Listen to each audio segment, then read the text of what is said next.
talk about healthcare here. So we know that Biden winning the presidency, his first priority, of course, is going to be COVID, right? Dealing with COVID. It should be. Anyway. Making sure we get the vaccine Yeah. to as many people as possible, which, involves, healthcare and distribution. So what else does he need to do on his first, do you think he needs to do on his first 100 days regarding healthcare? Well, we know that he's opposed to Medicare for all. Fundamentally, ideologically opposed. Ideologically, yeah. So we need to, and he always talking about we need to expand Obamacare. I don't know how you expand Obamacare. Is he referring to a public option? He talks about public option as a way to expand Obamacare, which if they do that, most of the private companies can push their employees onto public option because they really don't have to pay for the healthcare anymore. Yeah, so you'd expect that. Yeah. So in reality, there will be more people on public assistance anyway. And so right now, are most Americans covered by their employer? Yes, most of it. And if most employers put their employees on a government system, that is almost, kind of a segue into Medicare for all. It should be, what will happen is this system will break because there will be so many people on it. There will be not enough money because there is no a way for revenues to come in. In other ways, taxes, because those companies would not have to pay any taxes towards those benefits. Mm-hmm. And it'll be win for the business community for sure if that happens. And we know Biden is he's a centrist Democrat. Center right, maybe? Center right, yeah. More center right. Yeah, he is. So, these kinds of systems don't appeal to center right Democrats. Yeah. So, since we're in pandemic, there was a interesting article I read on common dreams. Mm-hmm. And this writer, Kenny Stencil, I guess his name is, he argued in that article where he said Biden really does not need Congress to approve Medicare for all. He can do it just by executive order on day one, if he really want to. Because of the pandemic, the health risk, the public health risk? Yes. Poses? Okay. Yes. So based on that, on those powers that he has, he can cover everybody under Medicare for all. Okay. Actually, as part of the Affordable Care Act, which is Obamacare, there is a section 1881A Mm-hmm. of the Social Security Act where he can direct his Department of Health and Human Services to cover everybody under this rule. And of course, the Republican Party would go along with this. I'm sure they will. Okay. That's all they were waiting for. No, not really. There'd be no challenges in court. We're sure about that. So that's where the problem he would run into is. I'm sure he can probably do that. Mm-hmm. And also, Democrats would be, they would not have any problem because they really do not have to vote on it. They would not have to put their seats on the line.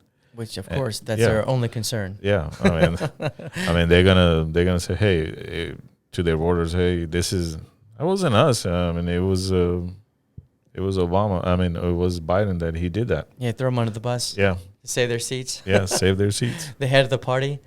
Yeah, they would do that too, I think. Yeah. Well, that's an interesting idea. Yeah, it would certainly get overturned in the Supreme Court, but it would be more of a symbolic gesture, right? Saying that, hey, we're looking out for, the country. Doing what's Yeah. right. I mean, if he's able to do that, I mean, if he invokes this section under Social Security Administration, he can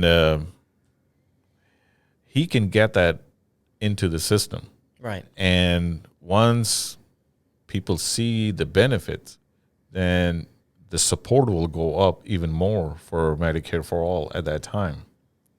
In my opinion, anyway. No, I think that's probably right. I think it's one of the biggest hurdles is the belief that it just can't get done. Yeah. There's no way to get a bipartisan consensus on Medicare for all. It's too expensive or ideological reasons or whatever, socialism. There are many reasons why, but I think that's the main hurdle is that no one believes you can do it.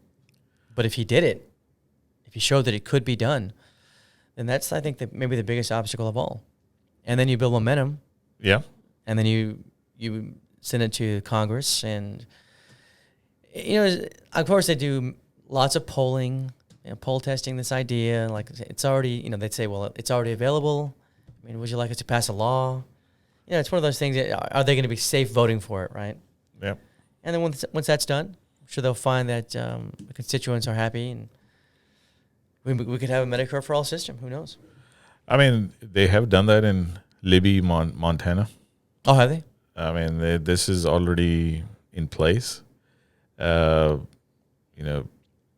of Libby, Montana, they were exposed to some hazardous airborne asbestos from a mine that was close by, owned by W.R. Grace Company, I guess. It was considered as emergency. So they, under Affordable Care Act, these people were covered 100%.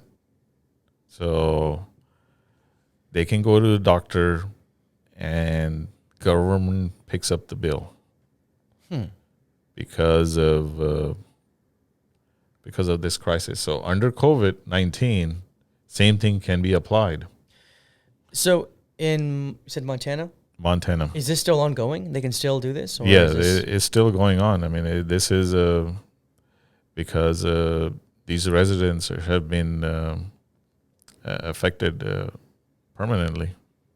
So if it were to be used under COVID-19, then once the threat passed, is it still like a viable option, or does it have to be rescinded, or how would that work? Well, the thing is, under executive order, anything can be overturned in Supreme Court. So to make it permanently, you would still need Congress to pass the law.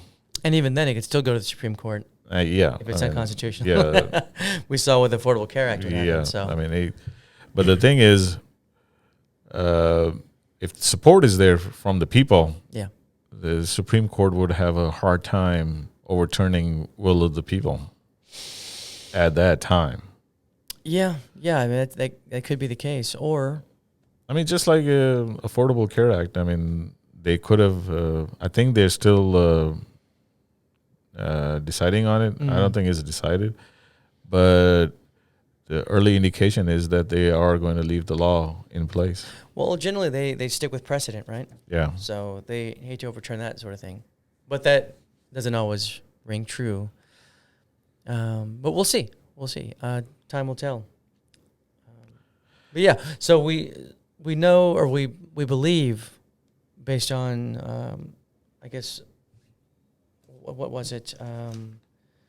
I mean, he does talk about in this article that the entire United States has been under a public health emergency since near the beginning of 2020 due to the coronavirus pandemic. And if Biden's Environmental Protection Agency administrator declare a separate public health emergency under the Superfund law to comply with the statute, then individuals who have spent 6 months in a geographic area subject to the emergency, the whole country would be eligible for Medicare. Interesting. Yeah. That's a pretty sweeping power, you know, to institute an entire healthcare system like that during a pandemic or public health crisis. I mean, this is a very good argument here, but I am not sure if Biden would have the cojones to do this. I'm pretty I'm sure sorry, he wouldn't. I use Spanish here. This is for our Spanish-speaking audience.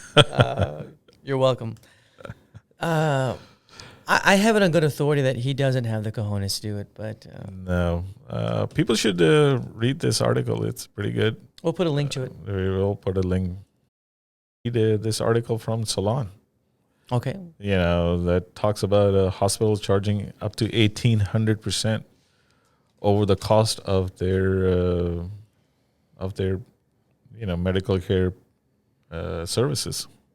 So Salon, that far left liberal publication. Well, you know, you can't really believe these things, but I mean, it's there. So 1,800%. 1,800%. It's not by Salon. It's not according to Salon. It's by a study done by National Nurses Association, I guess. United. Okay. And so it's the largest nurses union in the country. So the hospital cost is $100, you're saying, and they would charge $1,800. Yes. So what happens is, if the cost for providing care is $100, they would bill the insurance $1,800 for the same thing. And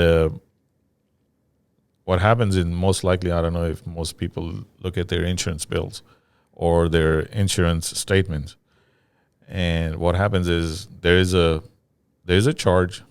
I would say, just for example, I'd say $1,800, and then insurance there's an adjustment, which is basically insurance saying we're not going to pay this, we're going to pay this much.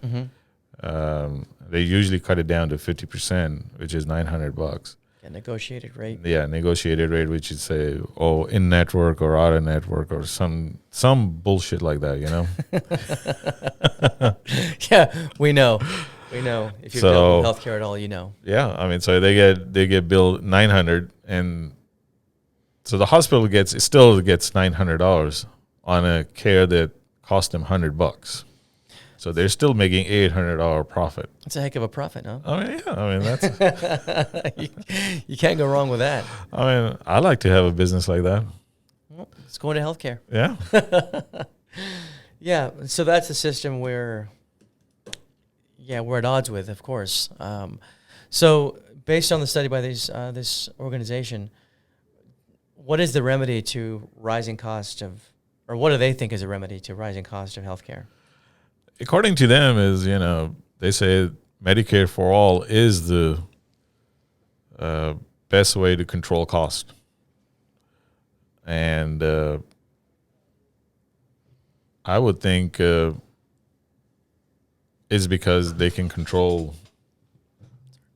Good. You all right, man? Yeah, we're good. Okay. It's having some technical difficulties with my chair. That's fine.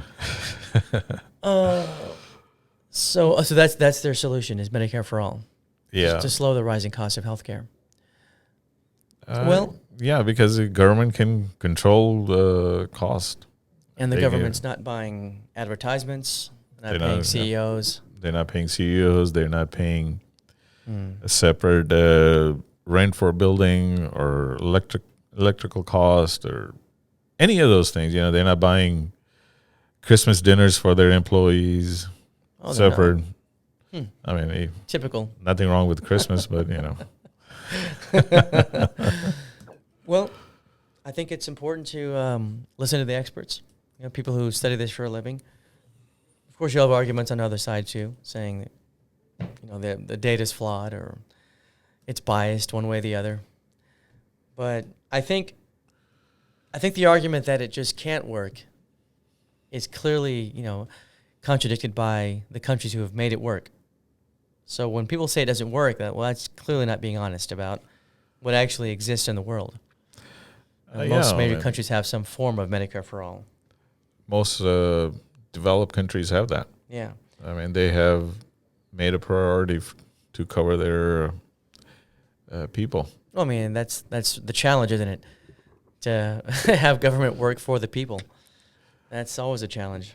Yeah. And not for its own self-interest. And the biggest problem in the United States is because the government is controlled by the corporations because of the lobbyists. I mean, they go there. It's the same people that they were lawmakers at one time. They become lobbyists for these big corporations. So they walk around in the same corridors that they have been walking around, and they know the people in there. The revolving door? Yeah. Yeah. Come in, they go out, same people. It's the ultimate corruption there. There's nothing illegal, but you still get all the benefits of corruption. It's a pretty smart system they put in place there. So, yeah, that'll be one of the next big challenges is to try to limit that level of corruption. Yeah. Reduce it as much as possible. Until then, Medicare for All may be just a bit of a pipe dream, but we'll see. Well, only if people realize it. Yeah. I mean, yeah, you got to build. You have to. It's got to be a grassroots, like a from the ground up support system. You got to go to neighborhoods, in all these states, and talk about the benefits of it. You really got to convince people it's a good idea. And the thing is, Democrats do not talk about these things. I mean, just these things they can talk about from here. They say that Latinos are nearly 3 times as likely, and black people are nearly twice as likely to be charged more for the same care. Yeah. I mean, this is just, these are the things that people can talk about, and they do not talk about these things. Right. These are real numbers that affect real people. Yeah. I mean, and it's because they're not insured. These people most of them are not insured. So yeah, that's right. And I think one of the biggest obstacles in Congress for them is that they're so far removed from how ordinary people live their lives. They have medical insurance from the government in full coverage, 100% covered. And so they don't... Cadillac plans? Cadillac plans. There's no sense of urgency with these people. So I don't know how you get them out of their bubble to see what's actually happening. And then on the other hand, they don't believe in Medicare for all. They just don't believe it's a viable option because they're centrist and they're to the right of where they should be. Yeah. They think government taking over means they're taking over the hospitals and care providers and pharmaceutical firms, when we know the system we're talking about is just the payment processing. That's right. Not taking over the pharmaceutical firms, not taking over hospitals, not taking over clinics. It's not government doctors going in there. No, it's not like that. They're still going to get paid from private employers. Most of these are big corporations. The only thing is going to be different is government is going to make the payment to them. And where the government is going to get the money from is from employers. All these different employers would not have to send money to all these different insurance companies. They will just take that money and send it to one government agency, which is going to be Health and Human Services, I believe. And they will take care of the payment. It simplifies things for them. Yeah. We already do that. Pentagon is the biggest payment provider. They provide payments to all the government contractors. If you make nails for government contractor, you get paid. Yeah. So we know the system does work. Yeah. And it would just it would simplify things. You're not negotiating with insurance companies. It's a much more streamlined process. You think they would be on board with that? I mean, the corporations would. You'd think they'd be the first ones in line to get that, instituted. But it doesn't work that way. Well, the corporations, they have their CEOs sitting on boards for these insurance companies. That's right.